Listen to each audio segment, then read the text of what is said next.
Thursday, everyone. I'm Andrew Dow. Time for our Happening in the Hamptons podcast, our weekly breakdown of the Hamptons market, new listings, and events on the East End. We are sponsored by New York Title Abstract, the Hamptons' leading title insurance firm. Visit NewYorkTitle.com. We have Mr. Steve Glick, Dave Rotiner, and today, the Miller Fox team. Lisa Fox and Talia Miller. How are you guys? Good morning. Well, how are you? Good. It's been a minute since you guys have been on, but welcome back. And what are we talking about today? Pricing strategies, huh? Among other things? I think that's the best way to sell your house is to price it correctly. It sounds like a very basic thing, but it's not. Because I'm sure you go into these meetings and you're like, I can sell your house. And they go, okay, I want to list it at X. And you're like, it's worth like $500,000 under that. Yeah, that's the How do you have that conversation? Well, the best way to have the conversation is to basically give them the data and the facts. Right. Because it's there. Yep. And then it's really up to us to try and convince them if they're hesitant to agree, to try and talk them into it. Or sometimes you just have to go with what they want, and then the market tells us. I think there needs to be an honest accounting of the things that your house has. Everybody has pros and cons. You either have a great backyard and your bathrooms need to be updated, or you have a great location, but the house needs a ton of work.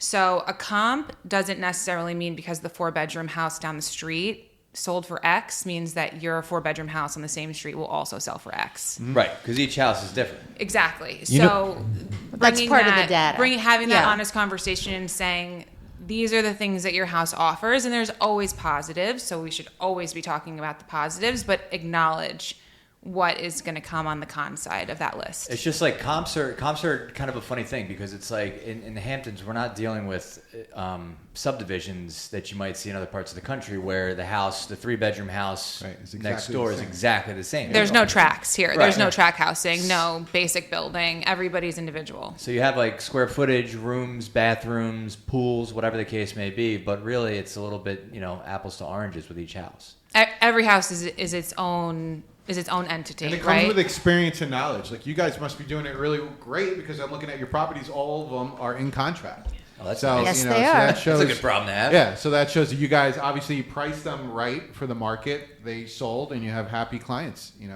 Yeah, two of the last 3 that we just put in contract were in contract, both with multiples in less than a week with an offer and acceptance. Wow. Yeah. And then the other house that we have in contract right now, as soon as were able to break through and have that real honest conversation with our sellers, we then went into offer and acceptance maybe less than 2 weeks after that price adjustment was made. Less than 2 weeks after we made a price adjustment. Smart. Pricing is so important, but I just feel like when you bring that up to a client, their first instinct is that it's, this is self-serving. Like obviously, if I keep the price low, it's going to be easier for you to sell. And then I'm not saying that you have to keep the price low. I'm saying that you need to price correctly, right? Yeah. No, I know. So just because there's an emotional component for the seller, so there's always going to be that push and pull. Like I think my house is worth more potentially, but we might think your house is worth more than you think it's worth because of what's going on in the market. Too, and we've got to bring it to you with all the information. But pricing it correctly ultimately brings you the highest price that you're going to get for your house. And which is counterintuitive if you're so how do you get over that hump with the client that's like, what if we price it high and then people will make lower offers? Like there's so many examples where things are priced too high and then they sit. Well, they sit, and that's part and then of that really devalues the property over time. That's right, but that's one of the talking points. If you price too high and you get no action, it's counterproductive. Yeah, so it's. That's definitely and presenting both strategies. Yeah, is important. There are two. We work at the behest of our clients. So if you want to price at a certain area in a certain price range, and we let you know we are not sure we're going to quite get there, but if you want to start there and then we'll do our best, then great. We will absolutely do that and work as hard as we can. But if we're taking into account what the house has, all the amenities that the house has, and we're saying the price really should be here, and then we do what we do and get an offer much faster, what's the value of the time worth? Or what's the time worth to you? Is that extra 2 months while it sits, is that worth anything to you? If it's not, then let's do that. Right. But if time is of the essence and time is money, let's do it And this there's way. also a danger where you could overprice it and it sits there for way longer than 2 months. Way And longer. that's happened. You know? That's happened And it becomes mostly because Yeah. sellers were not wanting to take our advice. Yeah. Right? It's And a also- weird. It's a weird thing when something's overpriced and then, like to what Dad said, it becomes stale. It's like weird because like you see it, and when it first launched, you're like, oh, it's a beautiful house, just overpriced. But then after a year, you're like, it's a weird feeling. Like you're like, Well, yeah, nah, because what's up and with then this the house? Like, right? you Well, know, the you're just perception like, for geez, like a buyer's you know? like, well, why has this been on for Yeah. 285 days? There's got to be something wrong. And you know? also, we're only talking about one side of the coin here. We're only talking about sellers and where things are priced. But buyers are very savvy. Yep. And buyers are super savvy before they interview and hire a good agent. 'cause they're And so educated. when you It's easy to combine be the two educated. things, agents aren't going to let you overpay for a house when they can show you 10 other houses at this Right. point that are That are, equipped yeah. the same way as that house in the similar location Mm-hmm. and priced Sure. priced correctly. Yeah. Priced correctly. I like it. But and it just feels like The whole thing. It's an art. It's an art. Yeah, we had a couple agents. It's talk an about art, it's and It's there's a dance. nuances within the market because as you well know, the market changes on a dime. And pricing changes. We have inventory. We have more inventory now than we've had in a very long time. And we've seen adjustments across the board of things that have been sitting that might have sold much quicker a few years ago. and to your point, you're dealing with educated buyers. Absolutely. And- I mean, and it's so they're just gonna. It's like I think some people, if you're a seller, it feels like they'll say, "Well, let's price it a little high, and we'll take some offers as they come in." But educated buyers don't seem to want to even put in a lower offer. They don't want to lowball you. They want a fair price. And even if let's just say a house is should be for 1.5, and they're like, let's list it for 1.8 and see what we get. It not gonna feels get like, anything. and you can talk to this. Like, do you even get the offers No. if it's that high? No. No, And not that's- like that. That's right. You know what I mean? They're like, well, let's see if we can. It should go for 1.5. If we price it at 1.8, maybe we come in 1.6. But instead of somebody coming in at 1.6, they're going to come in at all. right, Or come in lower. Well, Yeah. right, and then but they're not like to your point because they're not going to offer 1.3 on a 1.8? house. Yeah. It's not going to happen. Yeah. Yeah. So that's it's all part of it. But to that point, that's you guys have all your listings that are in contract, which is amazing. You have I think you mentioned one is like over asking, Quite significantly Well over asked. proceeding forward at least Yeah. at this point, which is amazing and a testament to what the proper price will do. But Steve, big picture, what are we looking at? Because you mentioned the inventory, which has been kind of the ongoing story for the last several weeks. So where are we at? Yeah, I mean, we're seeing inventory increase every week. We're seeing plus 30 listings, coming onto the market. But this past week with in contracts, there were only 15 listings that went into contract, which is the low of the year. Last week was 18. So we're seeing 2 weeks in a row below 20. So we're hitting a little slow point here as we're coming to the end of July. Hopefully that will pick up, and it should pick up as we round out the end of this summer season. Last year, this time, there were 24 listings that went into contract, so that's a decrease of 38%. 2 years ago, there were 30 listings that went into contract, so it's a decrease of 50%. The breakdown of the 15 transactions this week, one between 15 and 20 million, one between 5 and 10 million, two between 3 and 5 million, one between 2 and 3 million, 8 between 1 and 2 million, and 2 under a million. Dollar volume was 48 million. Last year was 84 million.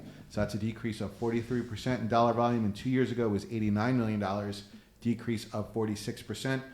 32 new listings came onto the market, so that increases the inventory by 17 listings. We're seeing that consistently, a plus 30 listings coming on every week, which is good to see. The breakdown is 2 over 20 million, 5 between 10 and 15 million, 6 between 3 and 5 million, 5 between 2 and 3 million, 12 between 1 and 2 million, and 2 under a million. Inventory, 1,971 total listings, with 1,564 active and 407 in contract. And just quick math, just looking at some of the properties, I looked at the number of listings that had price reductions in the past 30 days, and there's about 12% of our inventory was reduced in the past month. So Interesting. we're starting to see that People are just starting to adjust their pricing as they come to the end of the summer. Speaking of the end of summer, what do you guys see as far as activity now that we're, basically in August? Well, if you count the traffic, it's insane. Yeah. There's a lot of cars on the road, so I feel like the villages are always bustling. There's always people around. Beaches are busy. Do you think it's more than ever? I think it's more than ever. It's Feels like interesting. that every year, doesn't I it? don't know if it's because I'm more aware yeah. of it now. Or if I'm getting older and it annoys me I more. think or the village. something. I think the villages are busier than I've ever seen them. Yeah, I think it's more Sag than ever. Harbor. I really Sag do. Harbor, Is- where I live, is like it's impossible. Yeah, or Walk just in just driving through Sag Harbor could Yeah, take you it's- 25 minutes. yeah. Just from get one end to the other. Yeah, and it's not a big place. Right. To that point, what are you guys doing this summer? Because now we're in August. Like, we'll get to you. I know it feels like we're Yeah. we're officially you got kids, halfway so through. you're the mom. Yeah, so we're officially halfway through. So July was definitely busy. We had a lot. We went to the concerts in the park in East Quogue, in Southampton. We went to the Children's Museum of the East End's fair with Saunders, which was fantastic. yeah, it was fun. Lisa and I are sponsoring 2 concerts coming up. One on August 5th in East Quogue, which is sold out. SOULED, sold out. Is the name of it. It's not Okay. sold out. Please come. And we are also That name makes me want to start a band just because that's It's a good one. That's a good one. And we are also doing the Southampton concert on the 13th, which is the Rum Punch Mafia. Cool. And so we're another doing great those name. evening things, but a lot of daytime things. I love a good farmer's market. I love going to all the stands. And then when you can push all the stands together and go to a farmer's market, that's my favorite thing to walk around and do Hampton and Beach see the does that every flowers. weekend, don't And What's your go-to at the farmer's market? Is it the bread, the pickles? no, so I make my own bread, so it's definitely right. not bread. But Oh, you should bring that in. I was. You should be at the farmer's market. I with know. your bread. I definitely like one of the pickles on a stick. The pickle tastes guy in good. the yellow tent. Yeah. He's Oh, everywhere. he's the best. I love that guy. The horseradish pickles Yeah. are the best. And I I love that guy. love cut flowers. Love cut flowers. That's my favorite stand. Did your bread making start in COVID? I feel like that was. I am the OG millennial who got chickens and has a sourdough starter. Yes, I have that chickens. is I love the chickens. that is part of my life now. Chickens yes. are great. Sourdough bread's on your horizon. That's it, man. I can, yeah. You can feel it. Yeah. I have so much free time. Now I need to take up a bread hobby. Yeah, it's been a lot of good stuff going on this summer. So, what do you got going on this weekend? This weekend? Yeah. I can't get. Sorry, I have to ask. So, what's the starter? What does that mean? So starter is a combination of right? yeah. So it's But a, can I just buy yeast? The start? No. Yeah. Why You is that a can- thing? you can buy I commercialized- never understood that. I've so you heard can- people say that. You The can buy mother. It's the commercialized mother. yeast Yeah. that comes in like the little squares in the little packets. Yeah, But yeah. what a sourdough starter is a naturally fermented water and flour mixture that has a natural yeast, which is lactobacillus, and that's the Whoa. fancy term. Calm down. And you add that with water and flour and salt, and But then it's you alive, get bread. and you keep that starter. It's called the mother, okay?